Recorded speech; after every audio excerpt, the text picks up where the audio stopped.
Hey guys, welcome back to the video. I want to thank everybody who has clicked that thumbs up button, the subscribe button, the bell icon for notifications. It really helps.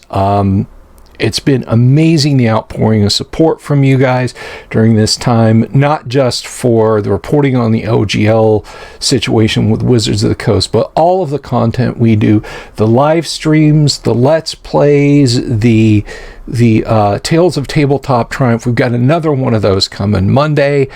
So just please keep it up. Please keep spreading the word out there.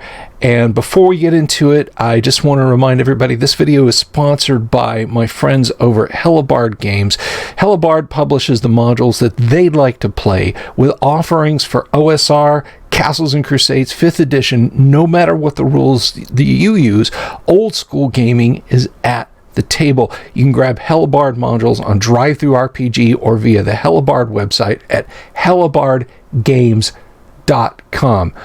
Okay, so let's take a look at kind of a spicy take that's come in from PC Gamer for a second here. Yeah, I was surprised too. PC Gamer, you think of them, well, as what it says on the tin, PC Games, but they're weighing in on the Dungeons & Dragons OGL, and they've got kind of a take that I don't necessarily agree with. So let's pop open the screen here and take a quick view.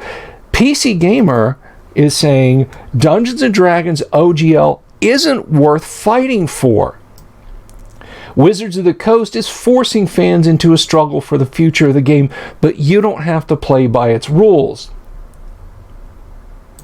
Despite a damage-controlling apology from Wizards of the Coast in the wake of the disaster reception to their planned update to the Open Gaming License, the conversation is very much not over. The company hasn't actually backed off from its plan for the OGL, instead moving forward with a 1.2 version that will be play-tested within the community as part of a more transparent process open to feedback. And as we have seen, they sure are transparent. That's certainly a less objectionable situation than we were previously staring down the barrel of. The original plan seemed to be to simply impose new restrictions and royalties without discussion, and the new draft drops many of the most contentious elements of the leaked OGL 1.1 we saw originally. But fundamentally, it isn't a return to the original OGL. In fact, it still retroactively deauthorizes that license, and it still places increased powers in WotC's hands. And then they sort of jump into what we already know about the revocation, their backtracking, their offering of OGL 1.2. And then we kind of get to the meat of it. What people fundamentally want is the freedoms they were already enjoying, to create content for D&D without the specter of corporate overreach, to get something closer that is going to take a serious fight between the community and Wizards of the Coast. More than likely, that fight is simply unwinnable. Increasingly, I don't think it's a fight worth having. As it stands, Dungeons & Dragons occupies a near monopoly over the tabletop RPG hobby. Wizards of the Coast makes an order of magnitude more money than any other company in the space. Thanks to the OGL 1.0, the game itself is ubiquitous. The majority of those other companies, if they're making any money at all, are making it from D&D compatible products. In the wider culture, D&D is synonymous with role-playing as a concept. The terms are used interchangeably to the point that you probably run into friends or family members unaware that tabletop RPGs other than D&D exist. Talks about Skyrim being popular. Imagine if all Skyrim was just, or if all PC games was Skyrim or Skyrim mods. And then says lots of great content has come out of the D&D ecosystem, but it's a stifling status quo. Companies and individuals making other games are forced to the fringes or have to make D&D content on the side to support themselves. Licensed settings such as Dark Souls and Doctor Who are contorted into entirely inappropriate 5e compatible forms in order to find an audience. An entire hobby is shackled to a game full of rules and assumptions that are still deeply bound by decisions made from 50 years ago. And here we go with the stab in the back. Here we are, some of them increasingly problematic. Of course, because we have to get that. Is that a situation worth fighting to protect? So as you can see, this is nothing more than an attack on Dungeons and Dragons, and it is so blatant and it is so obvious that honestly, I wouldn't be shocked if this wasn't another nudge from Wizards of the Coast, rather like I think the hit piece back at the beginning of January of 2023 from PBS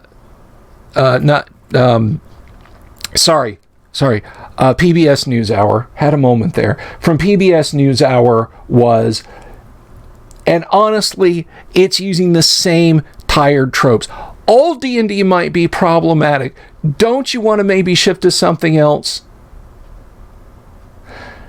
Except with the PBS NewsHour piece, it was, hey, all of old D&D is problematic. Come to the new shiny.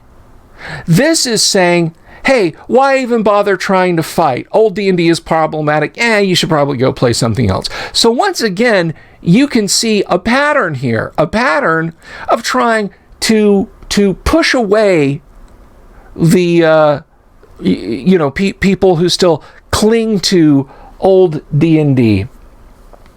And it starts pandering, saying, oh, is that it's not legally enforceable, and it's, don't leave old games in the dust. And then it gets on, of course, to slamming mean old, bad old D&D. One way or the other, it concludes, we are at an inflection point for the hobby. We live in a time when the cultural cloud of D&D is so high that we have a credible big budget movie adaptation on the way. But the game's future feels more in the balance than ever. I don't see the value in uniting as a community behind the idea of making that future the same as now or worse. We can try for something better, something that WotC can't wrap its grasping fingers around. Folks, this right here is a blatant attempt to drive a wedge into the hobby. I know plenty of people out there who are not tiny marginalized companies who are fighting for the soul of this hobby. Not just so they can publish 5th edition and 6th edition stuff, but it's so all of us can continue to enjoy what we've got. This is only 3 days old, but you can kind of tell, other than the base facts, whoever wrote this article didn't really seem to do their homework. We are making a difference, all right? Our voice is being heard. People are out there, they're canceling their D&D Beyond subscriptions. They're fighting like hell in the public arena, I might add. There are way bigger YouTubers than me out there putting out more and more videos about this daily. This is nothing more than an attempt to blackpill and demoralize and maybe push people out of the way. Yeah, you guys just go play, something else. There is nothing wrong with wanting to play different role-playing game systems. And I'm going to tell you guys something. People have said to me, Bill, are you going to quit playing D&D? Are you going to turn your back on D&D? And in a way, guys, I already have. Okay? This channel, we don't talk about 5th edition from a gaming standpoint. I don't hate it. I don't hate the people who play it.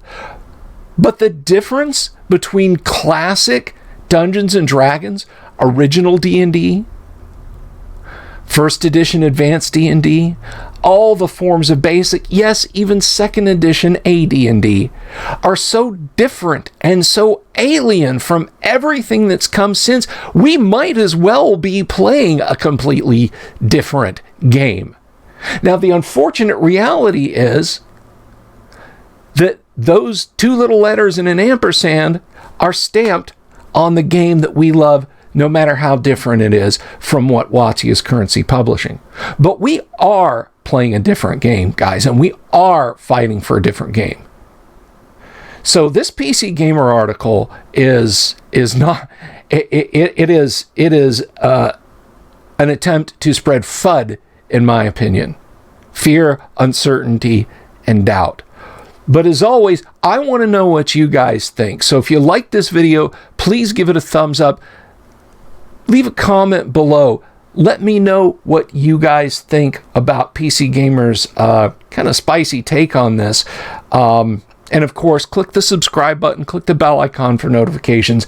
I'll be back later tonight. Might be back with video, but we'll definitely be back with the live stream kicking off at 8 o'clock Eastern with some preamble ramble. And then at 9 o'clock, the live stream switches over to our live Let's Play of First Edition Gamma World, which I know you guys enjoy seeing us do that. We sit around, we have some brews, we have some fun, we play a good classic role-playing game live for your entertainment. So stop back on by for that tonight.